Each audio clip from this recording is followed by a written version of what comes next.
ಮೋದಿಯವರು ಏನು ಮಾಡ್ಲಿಕ್ಕತ್ತಾರಲ್ಲ, ಇದೇನಿದೆ ಜನರ ಕಲ್ಯಾಣಕ್ಕಾಗಿ ಮಾಡತ್ತಾರೆ, ದೇಶದ ಹಿತಕ್ಕಾಗಿ ಮಾಡತ್ತಾರೆ.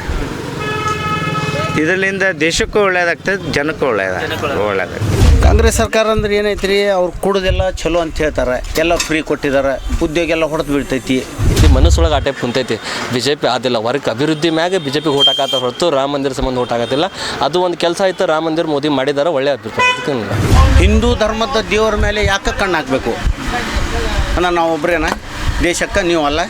10 ವರ್ಷದಾಗ ನಮ್ಮ ಭಾರತ ಎಲ್ಲಿತ್ತು, ಈಗ ಎಲ್ಲಿ ಬಂದಿದೆ? ನಮ್ಮದು ಎಕಾನಮಿ ಎಲ್ಲಿ ಇತ್ತು ಮೊದಲು, ಈಗ ಎಲ್ಲಿ ಬಂದಿದೆ? ನಮಸ್ಕಾರ ಆತ್ಮೀಯರೇ, ನ್ಯೂಸ್ ಪಿನ್ಗೆ ಸ್ವಾಗತ. ನಾನು ನಿಮ್ಮ ಅರುಣ್ ಬಿಡಿಗೆರೆ. ಲೋಕಸಭಾ ಚುನಾವಣೆ ಇನ್ನೇನು ಕೆಲವೇ ದಿನಗಳು ಬಾಕಿ ಉಳಿದಿವೆ. ನಾವು ಇಂದು ಧಾರವಾಡ ಜಿಲ್ಲೆಯ ವಾಣಿಜ್ಯ ನಗರಿಯಾದ ಹುಬ್ಬಳ್ಳಿ ನಗರದಲ್ಲಿ ಇದ್ದೇವೆ. ಇಲ್ಲಿಯ ಜನಾಭಿಪ್ರಾಯ ಕೇಳೋಣ ಬನ್ನಿ. ಸರ್ ನಮಸ್ತೆ. ನಮಸ್ಕಾರ ಸರ್. ಸರ್, ಧಾರವಾಡ ಜಿಲ್ಲೆಗೆ ಸಂಸದರಾದ ಪ್ರಹ್ಲಾದ್ ಜೋಶಿ ಅವರು ಈಗ ಆಲ್ರೆಡಿ ಹಾಲಿ ಸಂಸದರಾಗಿದ್ದಾರೆ. ಅವರ ಕಾರ್ಯವೈಖರಿ ಬಗ್ಗೆ ಏನು ಹೇಳ್ತೀವಿ ಸರ್ ನೀವು? ಮಾಡ್ಲಿಕ್ಕತ್ತಾರೆ ಸರ್, ಒಳ್ಳೇದಿದೆ ಸರ್, ದೇಶಕ್ಕೆ ಒಳ್ಳೇದಾಗತ್ತೆ. ಕಾಂಗ್ರೆಸ್ ಇಷ್ಟು ದಿವಸದಿಂದ ಏನು ಮಾಡೈತಿ, ಅದೇನು ಯೂಸ್ಫುಲ್ ಆಗಿಲ್ಲ. ಸರ್, ನಿಮ್ಮ ಅನುಭವದಲ್ಲಿ ಚುನಾವಣೆ ಯಾವ ಥರ ನೋಡಿದ್ರಿ ನೀವು? ಈಗ ಚುನಾವಣೆ ಯಾವ ಥರ ಇತ್ತು? ನೀವು ವಯಸ್ಕರ ಇದ್ದಾಗ ಯಾವ ಥರ ಚುನಾವಣೆ ನೋಡಿದ್ರಿ ನೀವು? ಸರ್, ಮೊದಲಿನಕ್ಕಿಂತ ಈ ಸಲ ಇಂಪ್ರೂವ್ಮೆಂಟ್ ಆಗ್ಯದ ರೀ. ಯಾವ ಥರ ಸರ್? ಇದು ಏನು ಇದ್ರ ಈಗ ಎಲೆಕ್ಟ್ರಾನಿಕ್ ಏನು ವೋಟಿಂಗ್ ಬಂದಿದೆ ರೀ, ಅದು ಭಾಳ ಜನಕ್ಕೆ ದುರುಪಯೋಗ ಆಗೋದಿಲ್ಲ ರೀ. ಅದು ಮೊದಲಿಂದ ಬ್ಯಾಲೆಟ್ ಪೇಪರ್ ಇದ್ದಿದ್ದು ಸ್ವಲ್ಪ ಅಸ್ತವ್ಯಸ್ತ ಆಗ್ತಿತ್ತು ಜನಕ್ಕೆ. ಅದು ಅವ್ರ ಅಭಿಪ್ರಾಯ ಒಳಗೆ ಅವ್ರು ಹೇಳಾಗತ್ತಾರೆ. ಆದರೆ ಈ ತನಕ ಎಲ್ಲ ಜನಕ್ಕೂ ಒಳ್ಳೇದಾಗತ್ತೆ ಸರ್. ನೀವು ಅಭಿವೃದ್ಧಿ ಅಂದರೆ ಯಾವ ಥರ ನೋಡ್ತೀರಿ ನೀವು? ಅಭಿವೃದ್ಧಿ ಅಂದ್ರೆ ದೇಶಕ್ಕೆ ಒಳ್ಳೇದಾಗೋದು ಏನು ಇರ್ತೈತಲ್ರಿ, ಅದು ಅಭಿವೃದ್ಧಿ ಅಂತ ಹೇಳ್ತೇವೆ ರೀ. ಜನಕ್ಕೂ ಒಳ್ಳೇದಾಗ್ತದೆ. ನೀವು ನಿಮ್ಮ ನಜರ್ನಾಗ ಏನು ನೋಡಿರಿ ನೀವು ಅಭಿವೃದ್ಧಿ ಅಂತ ಯಾವ ಥರ ಹೇಳ್ತೀರಿ ನೀವು? ಬಣ್ಣಿಸ್ತೀರಿ? ಈಗ ಸಲ ಏನದಲ್ರಿ, ಮೋದಿಯವರು ಏನು ಮಾಡ್ಲಿಕ್ಕತ್ತಾರಲ್ಲ, ಇದೇನಿದೆ ಜನರ ಕಲ್ಯಾಣಕ್ಕಾಗಿ ಮಾಡತ್ತಾರೆ, ದೇಶದ ಹಿತಕ್ಕಾಗಿ ಮಾಡತ್ತಾರೆ.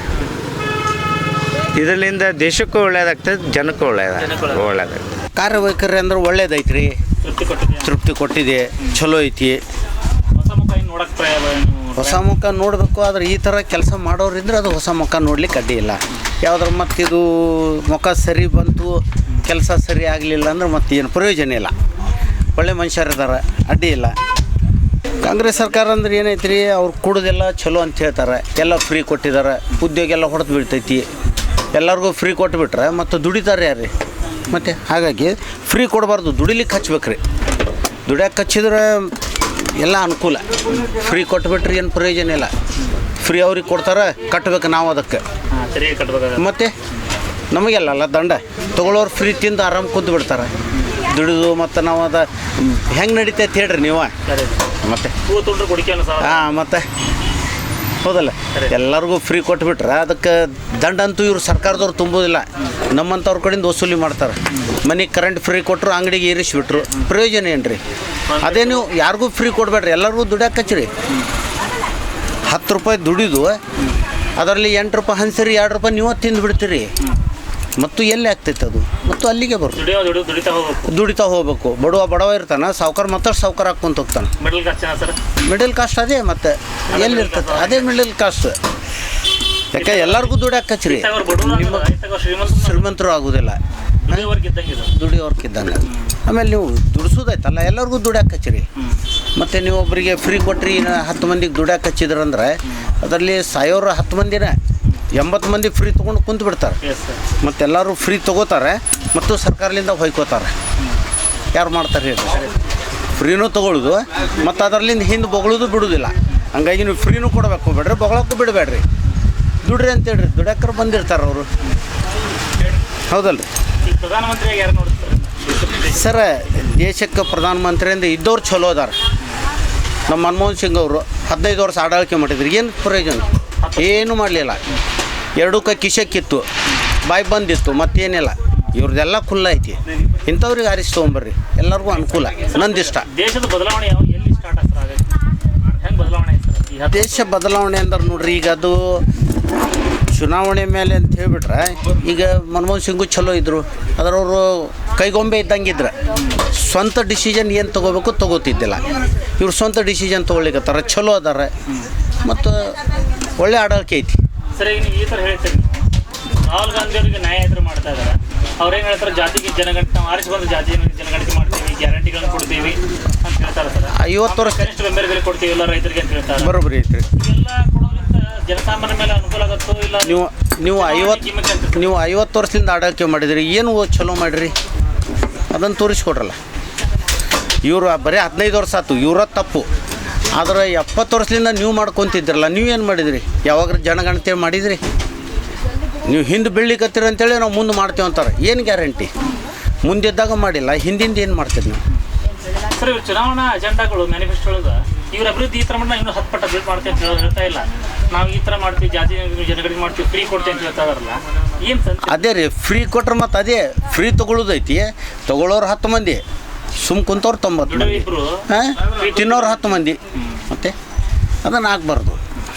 ಎಲ್ಲರಿಗೂ ದುಡ್ಯಾಕಚ್ಚರಿ. ನಿಮಗೆ ತಂದಿದ್ದು ಫ್ರೀ ಕೊಟ್ಟು ಕುಂಡ್ರ ಸಾಕಲ್ಲ, ದುಡ್ಸಾಕ. ಹಂಗಾದ್ರೆ ನಿಮ್ಮ ಮನೇದು ಕೊಡ್ರಲ್ಲ, ನಿಮ್ಮ ಆಸ್ತಿ ಅಂತಸ್ತು ಎಲ್ಲ ಮಾರಿ ಕೊಡ್ರಿ ನೋಡೋನು. ನಮ್ಮಂಥವ್ರದ್ದು ಯಾಕೆ ನೀವು ತ್ರಾಸು ಮಾಡ್ತೀರಿ? ನಾವು ಟ್ಯಾಕ್ಸ್ ನಾವು ಕಟ್ಟಬೇಕು. ಮತ್ತು ನಾವು ತಿನ್ನೋ ಪ್ರತಿ ಪದಾರ್ಥಕ್ಕೂ ಟ್ಯಾಕ್ಸ್ ಕಟ್ಟಿ ತಿಂತೇವೆ. ಮತ್ತು ಟ್ಯಾಕ್ಸ್ ಕಟ್ಟಿ ತಿಂತೀವಿ. ಮತ್ತು ಎಲ್ಲರಿಗೂ ಟ್ಯಾಕ್ಸ್ ಕಟ್ಟಿದ್ರೆ ಎಲ್ಲರಿಗೂ ತಿನ್ನಕ್ಕೆ ಹಚ್ಚಿರಿ, ಎಲ್ಲರಿಗೂ ಕೊಡಕ್ಕೆ ಹಚ್ಚಿರಿ.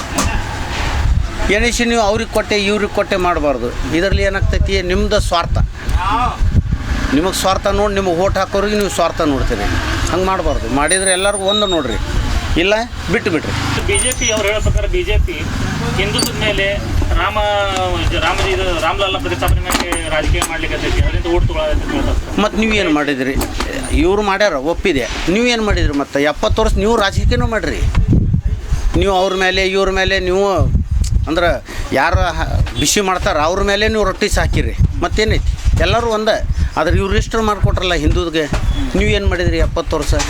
ಹಿಂದೂಗಳಿಗೆ ಯಾವ್ದಾರು ಒಂದು ದೇವಸ್ಥಾನ ಚಂದ ಮಾಡಿರಿ. ನಮ್ಮ ಹಿಂದೂಗಳು ದೇವಸ್ಥಾನದ ದೇಣಿಗೆ ತೊಗೊಂಡು ನೀವು ಇಬ್ಬರದ್ದು ಇನ್ನೊಬ್ಬರದ್ದು ಇದನ್ನು ಮಾಡ್ತೀರಿ. ಮತ್ತು ಹಾಕಿದ್ರೆ ನೀವು ಎಲ್ಲ ದೇವರು ದೇಣಿಗೆ ಮೇಲೆ ಕಣ್ಣಾಗಬೇಕು. ಹಿಂದೂ ಧರ್ಮದ ದೇವರ ಮೇಲೆ ಯಾಕೆ ಕಣ್ಣಾಗಬೇಕು?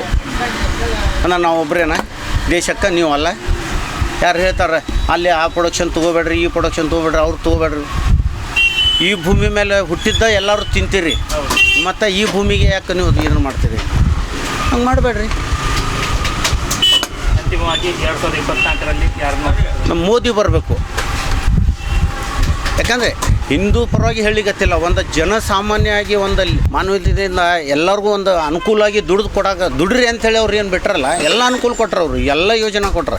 ಆದರೆ ಯಾರಿಗೂ ಫ್ರೀ ಕೊಟ್ಟಿಲ್ಲ. 10 kg ಕೊಡ್ತೇನೆ ಅಂದ್ರೆ 5 kg ಕೊಟ್ಟರು ಅವರು. 10 kg ಕೊಡಲಿಲ್ಲ. ಯಾಕೆ 10 kg ಕೊಟ್ಟುಬಿಟ್ರೆ ಮೈ ಮಳಗಾಗ್ಬಿಡ್ತೀವಿ.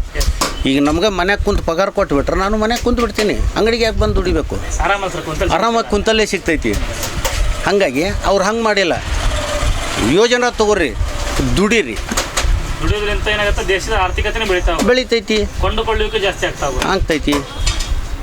ಹಾಗಾಗಿ ಈಗ ನಮ್ಮ ಧಾರವಾಡ ಜಿಲ್ಲೆ ಪ್ರಹ್ಲಾದ್ ಜೋಶಿ ಒಳ್ಳೆ ವರ್ಕ್ ಮಾಡಿದ್ದಾರೆ, ಚಲೋ ಅದಾರ. ನೆಕ್ಸ್ಟ್ ಅವ್ರಿಗೆ ತೊಗೊಂಬರೋದು ಮೋದಿನ ಬರ್ಬೇಕನ್ನೋದು ನಮ್ಮದು ಆಸೆ ಐತಿ. ಮೋದಿ ಒಳ್ಳೆ ಕೆಲಸ ಮಾಡ್ತಾರೆ ಮತ್ತು ದೇಶಕ್ಕೆ ಒಳ್ಳೆ ಪ್ರಧಾನಿ ಅದಾರ. ಅವ್ರು ಬಿಟ್ಟರೆ ಬೇರೆದವ್ರು ಯಾರು ಇಲ್ಲ. ಈಗ ರಾಹುಲ್ ಗಾಂಧಿ ಕೊಡ್ತೀವಿ, ಜಾತಿ ಜನಗಣತಿ ಮಾಡ್ತೀವಿ. ಅದಿಲ್ಲ, ನಮ್ಗೆ ದೇಶ ಉದ್ಧಾರ ಆಗಬೇಕು, ದೇಶ ಬೆಳಿಬೇಕು. ಮೋದಿ ಫಾಲೋವರ್ಸ್. ಸಮಾಜದೊಳಗೆ ಜಾತಿ ವ್ಯವಸ್ಥೆ ಇರಬೇಕು ಬೇಡ, ಜಾತಿ ವ್ಯವಸ್ಥೆ ಬೇರೆ, ಅಭಿವೃದ್ಧಿಗೆ ಇರಬೇಕು. ಜನಕ್ಕೆ ಅದರಿಂದ ಯಾವುದೇ ರೀತಿ ಪ್ರಾಫಿಟ್ ಆಗಿಲ್ಲ. ಅಭಿವೃದ್ಧಿಯಿಂದ ಜನರಿಗೆ ಫಾಯ್ದೆ ಐತೆ ಹೊರತು ಜಾತಿಯಿಂದ ಯಾವುದೂ ಫಾಯ್ದೆ ಇಲ್ಲ. ಈಗ ಸ್ವಂತ ಉದ್ಯೋಗ ಮಾಡೋರಿಗೆ ಪ್ರಧಾನಮಂತ್ರಿಯವರು ತಮ್ಮ ಮುದ್ರಾ ಯೋಜನೆ ಕೊಟ್ಟಿದ್ದಾರೆ. ತೊಗೊಂಡಿದ್ದೇನೆ, ಎಲ್ಲರಿಗೂ ಅನುಕೂಲ ಆಗಿದೆ. ಅದೇ ರೀತಿ ಕೆಲವು ಜನ ಏನು ಹೇಳ್ತಾರೆ, ನಾವು ನಿರುದ್ಯೋಗ ಸಮಸ್ಯೆ ಅನುಭವಿಸ್ತಾ ಇದ್ದೀವಿ, ನಮ್ಗೆ ಗೌರ್ಮೆಂಟ್ ನೌಕರಿನೇ ಬೇಕು. ಅಲ್ಲ, ಅದರಿಂದ ಗೌರ್ಮೆಂಟ್ ನೌಕರಿನೇ ಬೇಕಂತಲ್ಲ, ಯಾವ್ದಾದ್ರು ಜಾಬ್ ಮಾಡ್ಬೋದು, ಬಿಸ್ನೆಸ್ ಮಾಡೋದು. ನಂದು ಡಿಗ್ರಿ ಆಗಿದೆ, ನಾನು ಬಿಸ್ನೆಸ್ ಮಾಡತ್ತಿಲ್ಲ. ಅದಕ್ಕೇನಿಂದ ದುಡಿಯೋದಕ್ಕೆ 100 ದಾರಿ ಇದಾವೆ, ದುಡಿಬೋದು. ಅವ್ರ ಕಡೆ ಆಗಲಿಲ್ಲ ಅಂತ ಟೈಪ್ ಹೇಳ್ತಾರೆ ಅಷ್ಟೇ. ಪಾಪ ಮೋದಿಯವ್ರ ಮ್ಯಾಗ ಇದು ಹೇಳ್ತಾರೆ. ಮೋದಿಯವರು ಒಳ್ಳೆ ಪ್ರಧಾನಿ ಅದಾರ. ನೆಕ್ಸ್ಟ್ ಟೈಮು ಅವರು ಪ್ರಧಾನಿ ಆಗ್ತಾರೆ 100%. ಅದಂತೂ ಇಲ್ಲ. ಜಗದೀಶ್ ಶೆಟ್ಟರ್ ಒಳ್ಳೆ ವರ್ಕ್ ಮಾಡಿದ್ದಾರೆ ಅವರು ಅಂತ. ಮತ್ತು ಆಮೇಲೆ ಬಿಟ್ಟು ಹೋದ್ಮ್ಯಾಗ ಮಹೇಶ್ ಟೆಂಕಾಯಿ ಇನ್ಮ್ಯಾಗ ವರ್ಕ್ ಮಾಡತ್ತಾರೆ. ಮಹೇಶ್ ಟೆಂಕಾಯಿ ಈಗ ಜಸ್ಟ್ ಪ್ರೆಸೆಂಟ್ ಅದಾರಲ್ಲ, ಸತತವಾಗಿ ಒಂದು 30-35 ವರ್ಷ ಅವರೇ BJP ಆರಿಸಿ ಬಂದಿದ್ದಾರೆ. ಆದರೂ ಒಳ್ಳೆ ಬೇರೆ ಮುಖ ನೋಡ್ತೀರಿ. ಇಲ್ಲ, ಒಳ್ಳೆ ಅದಾರ. ಮಹೇಶ್ ಟೆಂಕಾಯನವರು ಅವರು ಒಳ್ಳೆ ವರ್ಕರ್ ಅದಾರ. ಅವ್ರ ಹತ್ರನ ಬೆಳೆದಿದ್ದವ್ರು ಅದಾರ. ಅವ್ರ ಕಡೆನೂ ಕಳಿಸ್ತಾರೆ. ಅವ್ರನ್ನ ಹಂಗೇನಿಲ್ಲ, ಒಳ್ಳೆ ವರ್ಕ್ ಮಾಡ್ತಾರೆ. ಮಹೇಶ್ ಟೆಂಕಾಯನು ಒಳ್ಳೆಯವರು ಅದಾರ. ಅದಕ್ಕೇನಿಲ್ಲ. BJP ಬರೀ ಹಿಂದುತ್ವ ಮತ್ತು ರಾಮ ಜನ್ಮಭೂಮಿ ಅದರ ಮೇಲೆ ಫೋಕಸ್ ಮಾಡ್ತಾ ಇದೆ, ಅಭಿವೃದ್ಧೀಕರಣ ಮಾಡ್ತಾ ಇಲ್ಲ. ಅದು ಏನಾಗ್ಬಿಟ್ಟೈತಿ, ಮಂದಿ ಮನಸ್ಸೊಳಗೆ ಆ ಟೈಪ್ ಕುಂತೈತಿ. BJP ಅದಿಲ್ಲ, ವರ್ಕ್ ಅಭಿವೃದ್ಧಿ ಮ್ಯಾಗೆ BJP ಓಟ್ ಹಾಕತ್ತ ಹೊರತು ರಾಮ ಮಂದಿರ ಸಂಬಂಧ ಓಟ್ ಹಾಕತ್ತಿಲ್ಲ. ಅದು ಒಂದು ಕೆಲಸ ಆಯ್ತು. ರಾಮ ಮಂದಿರ ಮೋದಿ ಮಾಡಿದಾರೆ, ಒಳ್ಳೆ ಅಭಿಪ್ರಾಯ. ಅದಕ್ಕೇನಿಲ್ಲ. ಅವರು ಒಳ್ಳೆಯ ಅಭಿವೃದ್ಧಿ ಮಾಡ್ತಾ ಇದ್ದಾರೆ. ಒಳ್ಳೆಯ ಅಭಿವೃದ್ಧಿ ಆಗಿದೆ. ಅವ್ರ ಕಡೆಯಿಂದ ಏನು ಇದು ಆಗಿಲ್ಲ, ಒಳ್ಳೆಯದಾಗ್ತದೆ ಸರ್. ಯಾವ ಥರ ಒಳ್ಳೆಯದಾಗುತ್ತೆ? ಸರ್ ಎಲ್ಲ ನೀವು ನೋಡ್ತಾ ಇದ್ದೀರಲ್ಲ ಸರ್, ನಾವೇನು ಹೇಳೋದು ಬೇಡ, ಎಲ್ಲ ನೋಡ್ತಾ ಇದ್ದೀರಲ್ಲ ನೀವು, ಎಲ್ಲ ಚಲೋ ಇದೆ ಸರ್. 10 ವರ್ಷ ಆಡಳಿತ ಮಾಡಿದಾರೆ ಅವರು. ಈಗ ಇನ್ನೊಂದು ಬೇರೆ ಬರ್ಕೊಂಡು ಆಚೆ ತರ್ಬೋದಲ್ಲ, ಬೇರೆ ಪಕ್ಷದಲ್ಲ? ಏನಿಲ್ಲ ಸರ್, ಮೋದಿಯವರೇ ಸರ್. ಈಗ ಮೋದಿ ಈಗ ಪ್ರಹ್ಲಾದ್ ಜೋಶಿ ಅವರ ಆಡಳಿತ ಹೆಂಗೆ ಮಾಡ್ತೀವಿ? ಚಲೋ ಇದೆ ಸರ್, ಅವ್ರದ್ದು ಚಲೋ ಇದೆ, ಅವರು ಚಲೋ ಅಭಿವೃದ್ಧಿ ಇದೆ ಮಾಡಿ. ಈಗ ಯುವಕರಾಗಿ ದೇಶವನ್ನು ಹೆಂಗೆ ನೋಡ್ತೀವಿ, ನೀವು ಯಾವ ಥರ ಆಗಬೇಕಂತ ನೋಡ್ತೀವಿ? ಸರ್ ಈಗ ಆಗ್ತಾ ಇದೆ ಸರ್, ಮತ್ತೇನು ನೋಡಿದೆ, ಎಲ್ಲ ಚಲೋ ಇದೆ. ಎಲ್ಲಿ ಯಾರು ಬೇಜೋರು ಯಾವುದೂ ಇದು ಅಂತಲ್ಲ, ಏನಿಲ್ಲ ಸರ್, ಎಲ್ಲರೂ ದುಡ್ಕೊಂತ ಎಲ್ಲರೂ ಆರಾಮಿದೆ ಸರ್. ಇನ್ನು ಕೆಲವೇ ದಿನಗಳಲ್ಲಿ ಲೋಕಸಭಾ ಚುನಾವಣೆ ಬರ್ತಾ ಇದೆ. ಹೌದು. ಧಾರವಾಡ ಜಿಲ್ಲೆಯ ಹಾಲಿ ಸಂಸದರಂತ ಪ್ರಹ್ಲಾದ್ ಜೋಶಿ ಅವರ ಕಾರ್ಯವೈಖರಿ ಬಗ್ಗೆ ಹೇಳ್ತಾರೆ ಸರ್. ಯಾವ ಥರ ನೋಡಿದ್ವಿ ಅವ್ರ ಬಿದ್ದು ಅಭಿವೃದ್ಧಿಗಳನ್ನು ಮಾಡಿದ? ಅವ್ರು ಭಾಳ ವರ್ಷ ನೋಡತ್ತೀವಿ, ಇಲ್ಲೇ ನಾವು ಹುಬ್ಬಳ್ಳಿನಿಂದ ನೋಡತ್ತೀವಿ. ಈ ಕೇಂದ್ರದಾಗ ಅದಾರ, ಇಲ್ಲೇನ ಅದಾರ ಅವ್ರು ಇಲ್ಲೇನು ಭಾಳ ಚಲೋ ಕೆಲಸ ಮಾಡ್ಯಾರ, ಅಲ್ಲೇನು ಮಾಡತ್ತಾರ, ಇಲ್ಲೇನು ಚಲೋ ಐತಿ. ಧಾರವಾಡ ಒಳ್ಳೆ ಮನುಷ್ಯ. ಆಲ್ಮೋಸ್ಟ್ ಬಿಜೆಪಿ ಶಾಸಕರು ಜಾಸ್ತಿ ಅದಾರ ಸರ್, 3 ಜನ 4 ಜನ ಅವರೇ ಅದಾರ. ಹೌದು. ಇದೆಲ್ಲ ನೋಡಿದಾಗ ಅದು ಧಾರವಾಡ ಜಿಲ್ಲೆ ಅಭಿವೃದ್ಧಿ ಆಗೈತೆ ಸರ್. ಬಿಜೆಪಿ ಧಾರವಾಡ ಜಿಲ್ಲೆ ಅಭಿವೃದ್ಧಿ ಆಗೈತಲ್ಲ, ಆಗೈತೆ. ಧಾರವಾಡ ಆಗೈತಿ, ಹುಬ್ಳಿನೂ ಆಗೈತಿ. ಹುಬ್ಳಿನೂ ಸ್ಮಾರ್ಟ್ ಸಿಟಿ ಚಲೋ ಮಾಡ್ಯಾರ, ಈಗೆಲ್ಲ ಅಭಿವೃದ್ಧಿ ಆಗೈತಿ. ಆಮೇಲೆ ಈಗ ಪ್ರಧಾನಮಂತ್ರಿಯಾಗಿ 10 ವರ್ಷ ಆಡಳಿತ ನೋಡಿದ್ರಿ ನೀವು ಮೋದಿಯವರು. ಅದೇ ರೀತಿ 15 ನೆಕ್ಸ್ಟ್ ಟರ್ಮಿಗೆ ಅವರೇ ಬರಬೇಕಾದ್ರೆ ಬೇರೆ ಯಾರನ್ನು ಬೇರೆ ಪಕ್ಷದವ್ರು ನೋಡಿದ್ರಿ?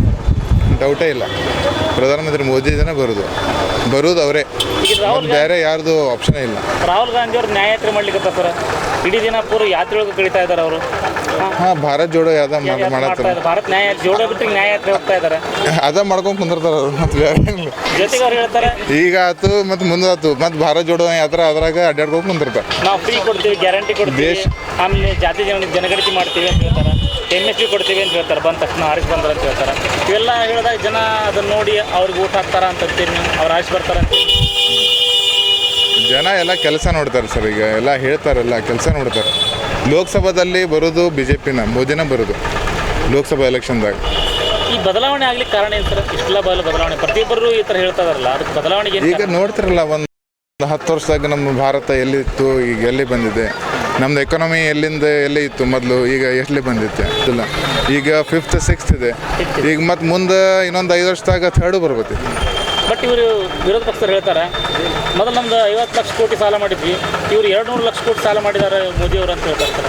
ಸಾಲ ಮಾಡಿ ನಡೆಸ್ತಾರೆ ದೇಶ. ಅವ್ರು ಹೇಳ್ತಾರೆ ಸರ್, ಹೇಳಕ್ಕೆ ಅವ್ರ ಕೆಲಸ ಮತ್ತು ಬೇಕಲ್ಲ, ಏನು ಹೇಳಬೇಕು, ಅವ್ರಿಗೆ ಏನಾರ ಮ್ಯಾಟ್ರ್ ಬೇಕು ಹೇಳಕ್ಕೆ. ಒಂದು ದೇಶಕ್ಕೆ ಎಷ್ಟು ಬಲಿಷ್ಠ ಅವ್ರು ಹೇಳ್ತಾರೆ, ಈ ಕಂದಾಯಲಿಂತ್ರ ಎಲ್ಲ ಮಾಡತ್ತಾರ ಮೋದಿಯವರು, ಅಲ್ಲಿಂತ್ರ ಎಲ್ಲ ಕೆಲಸ ಮಾಡತ್ತಾರ, ರೊಕ್ಕ ಅಲ್ಲಿಂತ್ರ ಎಲ್ಲ ಖರ್ಚು ಮಾಡತ್ತಾರ ಅಂತೇಳಿ ಅದು ಹೇಳ್ತಾರೆ. ಮತ್ತು ಅಪೋಸಿಷನ್ ಮತ್ತೇನಾರು ಬೇಕಲ್ಲ ಹೇಳಿಕೆ. ಸರ್, ಯಾವ ಥರ ಬಲಿಷ್ಠ ಆಡಳಿತ ಪಕ್ಷ ಇರುತ್ತಲ್ಲ, ಅದೇ ಥರ ಬಲಿಷ್ಠವಾಗಿ ವಿರೋಧ ಪಕ್ಷ ಇರಬೇಕು. ವಿರೋಧ ಪಕ್ಷದಲ್ಲಿ ಕುಂಠಿತ ಆಗ್ತಾ ಇದೆಯಾ ನಾಯಕರದು? ಸರಿಯಾದ ನಾಯಕರು ಸಿಗ್ತಾ ಇಲ್ವಾ? ಸರಿಯಾದ ನಾಯಕರು ಸಿಗ್ತಾ ಇಲ್ಲ. ರಾಹುಲ್ ಗಾಂಧಿ ಮ್ಯಾಗ ಏನು ಅಪೇಕ್ಷೆ ಇಲ್ಲ, ಅಪೇಕ್ಷೆ ಇಲ್ಲ. ಅವರು ಮನುಷ್ಯರು ಚಲೋ, ಆದ್ರೆ ಈ ಥರ ಅದ್ರ ರಾಜಕೀಯದಲ್ಲಿ ಅವ್ರಿಗೆ ಇನ್ನೂ ಏನು ಅಷ್ಟಿಲ್ಲ. ಅವ್ರ ಮನುಷ್ಯ ಚಲೋ, ಎಕ್ಸ್ಪೀರಿಯನ್ಸ್ ಇಲ್ಲ ಅವ್ರಿಗೆ, ಅನುಭವ ರಾಜಕೀಯ ಅನುಭವ ಏನೂ ಇಲ್ಲ. ಅವ್ರ ಗುಣ, ಅವ್ರ ಮನುಷ್ಯರ ಅವ್ರ ನಡವಳಿಕೆ ಚಲೋ ಇದೆ, ಆದ್ರೆ ಅವ್ರ ರಾಜಕೀಯದಲ್ಲಿ ಅಷ್ಟಿಲ್ಲ. ಸರ್, ಒಂದೇ ಕುಟುಂಬ 60-70 ವರ್ಷ ಆಡಳಿತ ಅಂತಾರೆ. ಅದನ್ನ ನೋಡಿದಾಗ ಏನಾಗ್ತದೆ, ನಮ್ಮ ಭಾರತ ದೇಶಕ್ಕೆ 140 ಕೋಟಿ ಜನಸಂಖ್ಯೆ ಐತಿ, ಒಂದೇ ಪಕ್ಷ ಈ ಥರ ಆಳ್ಕೊಂಡು ಹೋಗೋದು ಸರಿ ಅನಿಸ್ತದೆ ಕುಟುಂಬ ರಾಜಕಾರಣ ಬಗ್ಗೆ ಹೇಳೋದು? ಈಗ ಒಂದೇ ಪಕ್ಷ ಬಂದು ನಾವು ಇಷ್ಟು ಹಿಂದೆ ಬಿದ್ದೇವೆ. ಈಗ ನಾವು ಭಾರತ ಇಷ್ಟು ಹಿಂದೆ ಕಾರಣನ ಕಾಂಗ್ರೆಸ್. ಈಗ ಹಂಗೆ ಅವ್ರ ಆಡಳಿತನಂದ ಅದಾರ ಅಂತೇಳಿ ನಾವು ಹಿಂದಿದ್ದೇವೆ. ಇಲ್ಲಿ ಹಂಗೆ ಮೋದಿಯವ್ರು ಬಂದಿದ್ರೆ ನಾವು ಎಲ್ಲೇ ಇರ್ತಿದ್ವಿ, ಹೌದಲ್ಲ. ಈಗ ಬರೀ 10 ವರ್ಷದಾಗ ನಾವು ಎಲ್ಲಿ ಬಂದೇವಿ. ಈಗ ಅವರು ಅಷ್ಟು ಆಡಳಿತ ಮಾಡಿದ್ರು ಏನು ಸುಧಾರಣೆ ಮಾಡಲಿಲ್ಲ. ಈಗ ಬರೀ 10 ವರ್ಷದಾಗ ಈ ಸುಧಾರಣೆ ಕಂಡೆ ನಾವು, ಮೊದಲು ಸುಧಾರಣೆ ಕಂಡೇ ಇಲ್ಲ. ಈಗ ಮೊದಲು ಸ್ಟಾರ್ಟಿಂಗ್ ಇಷ್ಟು ಅವರು ಕಾಂಗ್ರೆಸ್ ಗೌರ್ಮೆಂಟ್ದಾಗ ಸುಧಾರಣೆ ಮಾಡಿದ್ವಿ, ಏನು ಸುಧಾರಣೆ ಆಗಿಲ್ಲ. ಈಗ 10 ವರ್ಷದಾಗ ಎಷ್ಟು ಸುಧಾರಣೆ ಆಗಿತ್ತು, ಮತ್ತು ಈಗ ಮುಂದೆ ಮತ್ತೆ ಇನ್ನೂ ಸುಧಾರಣೆ ಆಗಿತ್ತು. ಅಂತಿಮವಾಗಿ 2024ರ ಪ್ರಧಾನಮಂತ್ರಿಯನ್ನು ಯಾರಾಗಿ ನೋಡಿ? No doubt Modi. ಹೊಸರ್ನ ಕೊಡ್ಬೇಕು, ಚಾನ್ಸ್ ಕೊಡಬೇಕು. ಎಷ್ಟು ದಿನ ಅಂತೇಳಿ ಹಳೆಯರ್ನ ಇದೇ ಮಾಡ್ಕೊಂಡು ಇದು ಮಾಡ್ಬೋದು. ಈಗ ಹಾಲಿ ಸಂಸದರಂತ ಧಾರವಾಡ ಜಿಲ್ಲೆಯ ಪ್ರಹ್ಲಾದ್ ಜೋಶಿ ಅವ್ರ ಕಾರ್ಯವೈಖರಿ ಹೇಳೋದು ಹೌದು. ಯಾವ ಥರ ಇದೆ ಕಾರ್ಯವೈಖರಿ? ಸರ್, ನಮಗಂತೂ ಅಷ್ಟು ಖಾಸ್ ಅನಿಸಿಲ್ಲ. ಹುಬ್ಳಿನ ಇಂಪ್ರೂವ್ಮೆಂಟ್ ಮಾಡಬೇಕು. ಅವ್ರು ಇಂಪ್ರೂವ್ಮೆಂಟ್ ಮಾಡ್ಕೋತಾ ಇದ್ದಾರೆ ಹೊರತು ಚಾನ್ಸ್ ಕೊಡಬೇಕು ಎಲ್ಲರಿಗೂ. ಸೊ ಅದೇ ರೀತಿ ಕಾಂಗ್ರೆಸ್ನಾಗ ಅಭ್ಯರ್ಥಿಗಳು ಘೋಷಣೆ ಆಗಿಲ್ಲ ಸರ್. ನಮ್ಗೆ ಇಷ್ಟನೇ ಇಲ್ಲ ಸರ್, ಆ ಪಾರ್ಟಿನೇ ಬೇಡ ನಮಗೆ. ಬೇಡ ಬೇಡ. ಬಿ ಜೆ ಪಿ ಯಾರಾಗಬೇಕು ಸರ್ ನಿಮ್ಮ ಪ್ರಕಾರ? ಯಾರಾದರೂ ಆಗಲಿ ಮೇಲೆ ಮಾತ್ರ ಮೋದಿ ಇದ್ರೆ ಸಾಕು. ಮೋದಿ ಇದೆ ಸರ್. ಯಾಕೆ ನೀವು ಮೇಲ್ಗಡೆ ಮೋದಿ ಕೇಳ್ತಾ ಇದ್ದೀರಾ? ಇಲ್ಲ, ಕೆಲಸ ನೋಡಿ ಅವ್ರದ್ದು, ಅವ್ರ ವರ್ಕ್ ನೋಡಿ, ಅವ್ರ ಸ್ಟೈಲ್ ನೋಡಿ, ಅವ್ರ ಫಾಸ್ಟ್ ವರ್ಕ್ ನೋಡಿ, ಎಲ್ಲನೂ ತುಂಬ ಚೆನ್ನಾಗಿದೆ. ಅದಕ್ಕೆಲ್ಲ ಎಲ್ಲರೂ ಇಷ್ಟಪಡ್ತಾ ಇರೋದು. ಬೇರೆ ಯಾರನ್ನ ಇಷ್ಟಪಡೋಕ್ಕಾಗತ್ತಾ? ಇಲ್ಲ, ಆಗಲ್ಲ. 70ನೇ ವಯಸ್ಸೊಳಗೆ ಸರ್, 20 ವಯಸ್ಸವರೆಗೆ. ಹೌದು, ಅವ್ರು ಆ್ಯಕ್ಟಿವ್ ನೋಡಿ ಏನಿಸ್ತದೆ ಸರ್? ನಂಗೆ ಅನಿಸುತ್ತೆ ಬಿ ಜೆ ಪಿದಲ್ಲಿ ಒಂದು ರೂಲ್ಸ್ ಇದೆ, ಅದು ಈ ಸ್ಟೇಜ್ ಆದ್ಮೇಲೆ, ಈ ಸ್ಟೇಜ್ ಆದಮೇಲೆ ಅವ್ರನ್ನ ಚೇಂಜ್ ಮಾಡಬೇಕಂತ. ಅದನ್ನು ಮೊದಲು ಚೇಂಜ್ ಮಾಡಬೇಕು, ಇವರೇ ಕಂಟಿನ್ಯೂ ಮಾಡ್ಬೇಕಂತ ನಮ್ಗೆ ಭಾಳ ಆಸೆ ಐತಿ. ಅದನ್ನ ನಾವು ರಿಕ್ವೆಸ್ಟ್ ಮಾಡ್ಕೊಂಡು ಅಷ್ಟು ಆ್ಯಕ್ಟಿವ್ ಅದಾರ. ಅಷ್ಟು ಆ್ಯಕ್ಟಿವ್ ಇರ್ಬೇಕು, ಅವರೇ ಇರ್ಬೇಕು ಅನ್ನಿಸ್ತಾ ಇದೆ ನನಗೆ. ಈಗ ಅಂತಿಮವಾಗಿ 2024ರ ಚುನಾವಣೆಯಲ್ಲಿ ಮೋದಿ. ನಮ್ಮ ಹೆಸರು ಚಂದ್ರಶೇಖರ್ ಅಂತ. ಹಾಂ, ಊರು ಹುಬ್ಳಿ. ನಿಮ್ಮದು ವರ್ಕ್ ಸರ್ ಕೆಲಸ? ವರ್ಕ್ ಇದಾರೆ, ಸ್ಲೋ ಐತ್ರಿ ಮಾರ್ಕೆಟ್, ಮೊದಲಂಗಿಲ್ಲ ಮಾರ್ಕೆಟ್. ಸರ್, ಈಗ ಲೋಕಸಭಾ ಚುನಾವಣೆ ನಡೀತಾ ಇದೆ. ಹಾಂ, ಧಾರವಾಡ ಜಿಲ್ಲೆ ಹಾಲಿ ಸಂಸದ ಅಂತ ಪ್ರಹ್ಲಾದ್ ಜೋಶಿ ಅವ್ರ ಕಾರ್ಯವೈಖರಿ ಯಾವ ಥರ ಇದೆ? ಕೆಲಸ ಯಾವ ಥರ ಮಾಡಿದ್ದಾರೆ ಅವರು? ಚಲೋ ಮಾಡಿದ್ದಾರೆ. ಜೋಶಿ ಅವರು ಚಲೋ ಮಾಡಿದ್ದಾರೆ. ಅವರು ಚಲೋ ಮಾಡಿದ್ದಾರೆ. ಯಾಕೆಂದ್ರೆ ಅವರು ನೆಕ್ಸ್ಟ್ ಮಾಡ್ತೀನಿ ಅಂತ ಅವರು ಅಂತಿರ್ತಾರೆ. ಈಗ 10 ವರ್ಷ ಮಾಡ್ಯಾರ. ಈಗ ನೆಕ್ಸ್ಟ್ ನಮ್ಮ ಚುನಾವಣೆ ನಮ್ಗೆ ಆರಿಸ್ಕೊಡ್ರಿ, ನಮ್ಮ ಮುಂದೆ ನಾವು ಮಾಡ್ತೀನಿ ಅಂತ ನಮ್ಮ ಮೋದಿಯವರು. ನೀವು ಹೇಳ್ರಿ, ಏನು ಹೇಳ್ತೀವಿ? ಅಲ್ಲ, ಅವ್ರು ಮಾಡಿದ್ರೆ ನಮ್ಗೆ ಇನ್ನೂ ಚಲೋನ ಅಲ್ರಿ. ಹೌದ್ರಿ, ಒಡ್ರ ಬಗ್ಗೆ ಹೊಟ್ಟಿದ್ರಿ. ಅವ್ರು ಚಲೋ ಮಾಡ್ರ ಮುಂದ್ಗಡೆಗೆ. ಅವರೆಲ್ಲ ಆ ಕಡೆ ಈ ಕಡೆ ಊರು ರೋಡಿಂದೆಲ್ಲ, ಆದ ರೋಡ್ ಈ ರೋಡಿಂದೆಲ್ಲ ಸರ್ವೆ ಸ್ವಲ್ಪ ಚಲೋ ಮಾಡಿದ್ದಾರೆ. ಆದರೆ ಈಗ ಈ ಸಲ ನಮ್ಗೆ ಆರಿಸ್ಕೊಡ್ರಿ ಅಂತಾರೆ ಅವರು, ಮೋದಿಯವರು. ನಾನು ಮುಂದೆ ನಾನು ಮಾಡ್ತೀನಿ, ಮುಂದೆ ಕೆಲಸ ನಾನು ಮಾಡ್ತೀನಿ ಅಂತ ಅವ್ರು ಅಂತಿದ್ದಾರೆ ಅಷ್ಟೇ. ನೀವು ಸಾರ್ವಜನಿಕರಾಗಿ ಯಾರನ್ನು ನೋಡ್ಬೇಕಂತ ಬಯಸ್ತೀರಿ? ನೀವು ಯಾರು ಬಂದ್ರೆ ನಮಗೆ ಅನುಕೂಲ ಆಗುತ್ತೆ, ಅಭಿವೃದ್ಧಿ ಆಗುತ್ತೆ, ಆಮೇಲೆ ಬಡಬಗ್ಗರಿಗೆ ಉದ್ಧಾರ ಆಗುತ್ತೆ? ನೆಕ್ಸ್ಟ್ ಮೋದಿ ಆಗ್ಬೋದು ರೀ. ಈಗ ಧಾರವಾಡದೊಳಗೆ ಹಾಲಿ ಸಂಸದ ಅಂತ ಪ್ರಹ್ಲಾದ್ ಜೋಶಿ ಇದ್ದಾರೆ ಸರ್, ಸಂಸದರಾಗಿದ್ದಾರೆ. ಅವರ ಕಾರ್ಯವೈಖರಿ ಹೇಳೋದ ಸರ್ ನೀವು? ಚಲೋ ಐತಿ ಅವ್ರ ಕಾರ್ಯವೈಖರಿ. ಇಲ್ಲ, ಚೇಂಜ್ ಮಾಡಬೇಕು. ಚೇಂಜ್ ಅದು ಯಾರು ಆಗಬೇಕು? ಚೇಂಜ್ ಯಾವ ಥರ ಇರಬೇಕು? ಕೆಲಸ ಮಾಡೋರು ವ್ಯಕ್ತಿ ಇರಬೇಕು. ಈಗ ಪ್ರಧಾನಮಂತ್ರಿ ಮೋದಿಯವರು 10 ವರ್ಷ ಆಡಳಿತ ಆಗಿದೆ ಸರ್. ಅವ್ರ ಆಡಳಿತ ವ್ಯವಸ್ಥೆ ಹೆಂಗೆ ನೋಡ್ತೀರಿ? ಚಲೋ ಐತಿ ಅವ್ರದ್ದು ಆಡಳಿತ ವ್ಯವಸ್ಥೆ. ಪ್ರಧಾನಮಂತ್ರಿ ಮೋದಿದು ಭಾಳ ಚಲೋ ಐತಿ ಆಡಳಿತ ವ್ಯವಸ್ಥೆ. ಯಾವ ಥರ ಅಭಿವೃದ್ಧಿ ನೋಡಿದೆ ಸರ್ ನಿಮ್ಮ ದೃಷ್ಟಿಯಲ್ಲಿ? ಅಭಿವೃದ್ಧಿ ಯಾವ ಥರ ಆಗಿದೆ? ಏನು ಕೆಟ್ಟ ಮಾಡ್ಯಾರ, ಎಲ್ಲ ಮಾಡ್ಯಾರಲ್ಲ ಅವ್ರು. ರೈಲ್ವೆ ಅವು ಇವು ಎಲ್ಲ ಮಾಡ್ಯಾರಲ್ಲ ಅವರು ಅಭಿವೃದ್ಧಿ. ಈಗ ರಾಹುಲ್ ಗಾಂಧಿ ಅವ್ರು ಬಂದ ನಂತರ ನಾನು ನಿಮ್ಗೆ MSP ಕೊಡ್ತೀನಿ, ಗ್ಯಾರಂಟಿ ಕೊಡ್ತೀನಿ ಅಂತ ಅವ ಏನು ಮಾಡ್ತಾನೆ ರಾಹುಲ್ ಗಾಂಧಿ? ಅವನ ಕೈಲಿಂದ ಏನಾಗಿಲ್ಲ.